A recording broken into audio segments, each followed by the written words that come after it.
अस्सलाम वालेकुम व्यूवर्स। अब आप लोग देखने जा रहे हैं कुर्लुज और की फर्स्ट एपिसोड का सेकंड पार्ट।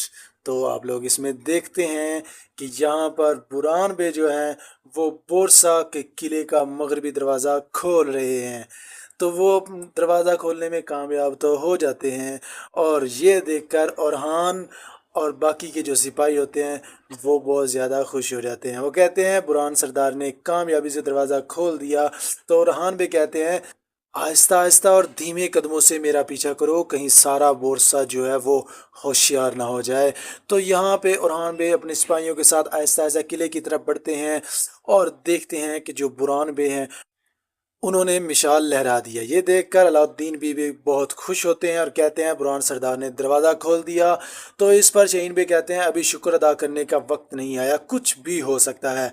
तो अलाउद्दीन बे कहते हैं कि हम इशारा मिलते ही दावा बोलेंगे, हर शख्स तब तक तैयार रहे।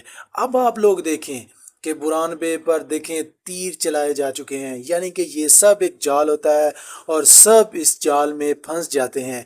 फिर भी अलाउद्दीन बे कहते हैं अभी तुम लोग रुको और इशारे का इंतज़ार करो। ये देखकर औरहान बे जो है वो तेज़ी से बुरहान बे को बचाने के लिए बढ़ते हैं। बुरहान बे बड़ी बहादुरी के साथ यहाँ बोरसा के सिपाहियों के साथ लड़ते हैं, लेकिन इस मगरबी दरवाजे के इस छोटे से जो एक हिस्सा होता है, इसमें ये सारे के सारे सिपाही बुरहान बे, औरहान बे और उनके सिपाही कैद होकर रह जाते हैं। ये सब उनकी एक चाल होती है जिसमें ये सब फंस जाते हैं। अब औरहान बे को कोई रास्ता नज़र नहीं आ रहा।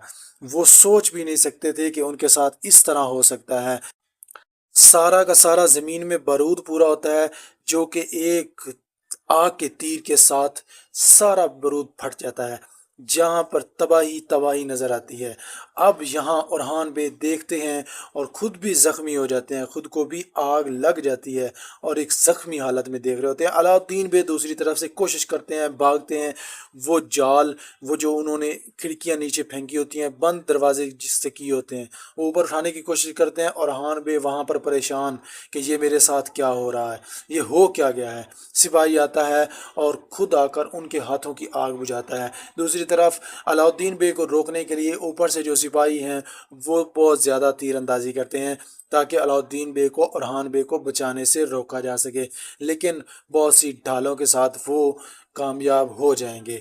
अब औरहान बे जो हैं वो कहते हैं कि ये मेरे साथ हो क्या रहा है। वो बहुत परेशान खड़े होते हैं। इतने में देखते हैं कि फ्लादियूस और दूसरा कमांडर जो है वो जाल के बाहर से उनके सामने नमूदार होता है और कहता है कि बोरसा को फतह करना तुमने इतना आसान समझ रखा था क्या।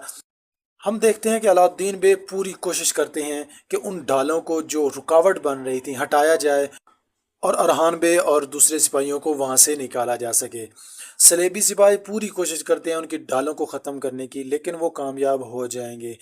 अब अंजाम को पहुंचे औरहान, ये फ्लादियुस कहता है। तो यहाँ पर औरहान बे उन पर एक तीर चलाते हैं, लेकिन सिपाही कहते हैं हुजूर हमें जाना चाहिए। तो औरहान बे जाते हुए कहते हैं तुम्हारा डरौना ख्वाब तो अभी शुरू हुआ है फ्लादियुस।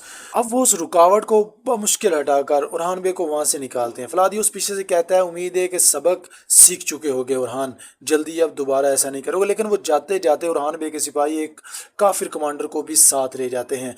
वो उसको इसलिए साथ ले जाते हैं ताकि उससे मालूमात हासिल करें और जान सकें कि किले में क्या हो रहा है और अब क्या होने वाला है। औरहान बे जो अपनी करारगाह में खेमे में खड़े होते हैं वो बार बार उस सीन को देख रहे होते हैं, और वो बार बार सीन उनकी आंखों के सामने आ रहा होता है कि अचानक ये किस तरह हो गया, किस तरह इतनी ज़्यादा तबाही हो गई। वो गुस्से से टेबल भी उल्टा देते हैं, लेकिन उनके सिपाही आते हैं और कहते हैं गलतियों से पाक तो बस अल्लाह की ज़ात है। फरहान भाई आप सिर्फ हमारे सरदार नहीं भाई और बाप भी बने हुए हैं। अगर इससे गुस्सा ठंडा होता है तो आइए मेरे टुकड़े टुकड़े कर दीजिए। और आप जख्मी भी हैं तो इस जख्मी हालत में आप अपने आप को सुकून दें। तो इस पर फरहान भी कहते हैं कि दुमरुल बालाबान, मुझे बताओ तुम लोग मेरी जान के टुकड़े हो, बताओ यहाँ पर मैं क्या करूँ। तो इस पर वो सिपाही कहते हैं मायूस होने से कब्र में उतरना बेहतर है हुजूर, कब्र को इंतज़ार करने दो। बुरहान बे बहुत ही गुस्से में बोलते हैं और कहते हैं अभी तो हमें अजीमुल शान शहर फतह करना है। ये एक जोश और जज्बा बोल रहा है। लाए जाने वाले कैदी जिंदा हैं क्या। तो इस पर सिपाही बताते हैं अगर मर भी गए होते तो अपने पैदा होने पर تو انہیں پیدا ہونے پر پچھتاوا ہوتا ہے۔ اتنے میں وہاں پر خلیل آتا ہے اور ارحان بھی اسے کہتے ہیں کہ جنگ کے دوران تمہاری روشن آنکھیں بجھ گئی تھیں۔ وہ بتاتا ہے زخمی سپاہیوں کا علاج کیا جا رہا ہے حضور، بہت تکلیف ہو رہی ہے، رونے یا تکلیف محسوس کرنے والا کوئی نہیں ہے یہاں پر۔ کہتے ہیں کہ ایک نہیں 1000 جانیں ہوتی تو بھی وہ آپ پر قربان کر دیتے۔ سپاہیوں کا جذبہ زندہ ہے لیکن سرداران جو ہے سپاہیوں جتنے مضبوط ثابت نہیں ہوئے حضور۔ تو اس پر اورحان بے کو بہت زیادہ افسوس ہوتا ہے۔ وہ کہتے ہیں کیا مطلب ہے اس بات کا؟ خلیل کہتا ہے کہ آپ پر احتیاط نہ برتنے کا الزام لگایا جا رہا ہے حضور۔ سب سرداران کہہ رہے ہیں کہ اتنے سالوں کی محنت کا یہ انجام بالکل نہیں ہونا چاہیے تھا، حقدار کو حق مل کر رہے گا خلیل۔ اور ہان بے بہت غصے سے کہتے ہیں سر اٹھانے والے کا سر کچل دیا جائے گا، کوئی بھی بغاوت نہیں کر سکے گا، ہم قسم کھا کر روانہ ہوئے تھے نا، تو بس یاد رکھنا۔ پھر کچھ شہید سپاہیوں کو دیکھ کر کہتے ہیں انا للہ و انا الیہ راجعون، پھر غصے سے اور جذبے سے کہتے ہیں ترکمان غصے سے ایک بار پھر پھٹ رہے ہیں، تو تلواریں نیاموں میں کس طرح رہ سکتی ہیں؟ کیا یہ ممکن ہے؟ تلوار بن کر بلند ہوں گے، آسمان بن کر ٹوٹیں گے ان لوگوں پر۔ انتقام کی آگ روشن ہو جائے تو گھات کسی کام کی نہیں رہتی، اور اگر خدا نہ کرے کسی گھات میں پھنس بھی گئے تو آخری سانس تک لڑیں گے۔ بورسا فتح کرنے سے مجھے کوئی روک ہی نہیں سکتا۔ بورسا میرے دادا ارطغرل اور بابا عثمان کا خواب ہے، تو اس لیے اگر ہم یہ خواب پورا نہ کر پائیں تو ہم پر اللہ کی لعنت ہو۔ اور ہاں بے مزید کہتے ہیں اللہ ہم سب کا حامی و ناصر ہو۔ اب مجھے تم لوگ بتاؤ، جاؤ اور اس کمانڈر کا منہ کھلواؤ، جو وہ جانتا ہے سب پتہ لگاؤ۔ انتقام میں تاخیر ہماری روایات میں سے نہیں ہے۔ ادھر دوسری طرف قبیلے میں جو دیدار خاتون ہے وہ کہتی ہے محاصرے سے عوام کی کمر ٹوٹ گئی ہے ملعون خاتون، زامت کے بغیر خیر حاصل نہیں ہوتی دیدار، ملعون خاتون اسے کہتی ہے۔